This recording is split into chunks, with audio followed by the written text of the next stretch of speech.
Dark green itong Santa Lucia. Here's Jun Limpot against Abuda. Abuda starting in place of Nelson Asaitona, and 2 points kagad para dito kay Jun Limpot.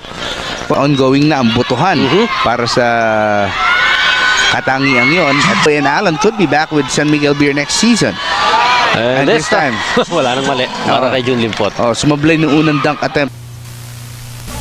Green Cross Rubbing Alcohol. Tuloy ang laban para sa San Miguel at Santa Lucia. Jun Limpot over Bong Alvarez. Nakakuha pa ng foul itong si Jun Limpot. At alam niya meron siyang mga... Dito sa second quarter, Jun Limpot isa pa. Sabi nga natin, isa sa mga kandidato sa Most Improved Player Award for 1990. Pinasa pa kay Jun Limpot. Kailangan pumaking minsan. Pasok na yung Jun Limpot to open things up para sa Santa Lucia dito sa third quarter.